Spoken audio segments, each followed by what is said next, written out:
Paljud inimesed küsivad, kas on olemas energiavampiirid ja miks nad on üldse olemas? Ja miks on energiavampiirid ja mis paneb inimese selleks saama?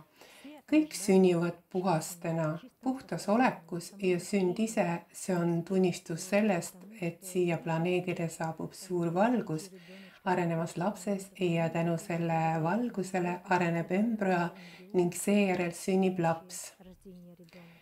Kuid me näeme ka seda, et paljud inimesed muutuvad tõelisteks energiavampiirideks. Nad vajavad hävitavat energiat, provotseerides sellega teisi inimesi agressiivsuse, viha, vihkamise ja muude madala vibratsioonidega ning madala sagedusega seisunditega. Mis siis toimub? Ma olen väga tähelepanelikult jälginud selliseid inimesi ja ma näen, kuidas teatud etappidel, teatud eluprotsessides paljud inimesed läbivad oma eluraskusi, mis on eelmistest eludest siia kaasa toodud. Te nimetate seda karmaks ning nad ei tule toime oma ülesannetega, täidavad valesti oma ülesandeid ning lähevad üle kurjuse poolele.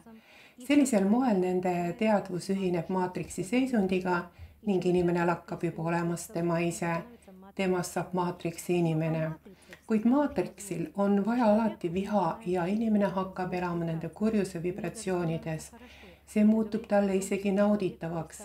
See räägib sellest, et inimene on lakanud olemast inimene ja tema kehas elab teine olend, teine olemus, kes on end juba inimloomusega samastunud ning provotseerides teisi inimesi toitub nende vihaenergiast. See keegi ajab teise inimese marru ja tunneb end hästi, kuid teine inimene, kes ei suutnud end kontrollida, läbib energialanguse, šoki ja hävingu. Paljud inimesed ütlevad, et temast oleks nagu jõud välja tõmmatud ning enesetunne läks halvaks. Inimene sai sellise hävitava seisundi, kuid energiavampiirile vastupidi on hea sellest, et kellegi välja vihastas. Need on nii inimesed ja juba mitte inimesed. Nad elavad planeedil oma viimast elu ja juba täna, just praegu toimuvad planeedil erinevad protsessid ehk tulekahjud, katastroofid, maavärinad, sõjad, mis eemaldavad sellised inimesed, puhastades selliset planeeti. Me näeme teiega, mu sõbrad, see on kõikjal meie ümber. Me näeme, et selliseid inimesi on rohkem ja see ei ole millegi pärast, vaid see on muutunud juba seaduspäraseks. Nüüd, nagu ma juba olen rääkinud, naaseb bumerang väga kiiresti tagasi ja nüüd selles uues elumaailma struktuuri muutuste kvantprotsessis igaüks avaldub täpselt sellisena, nagu ta tegelikkuses on.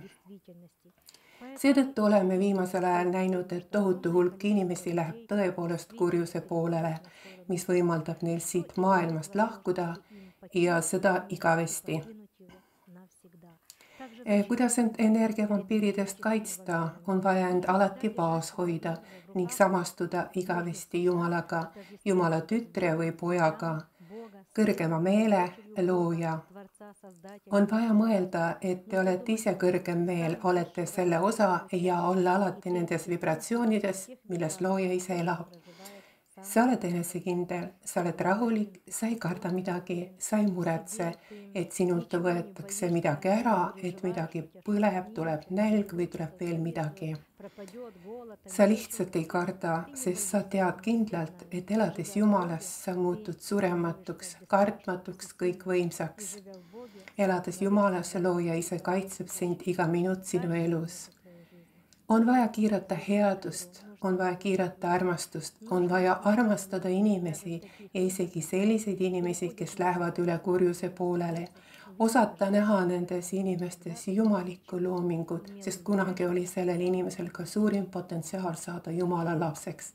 Andestage, armastage, mõistke ja aktsepteerige iga olukorda kui oma ülesannet.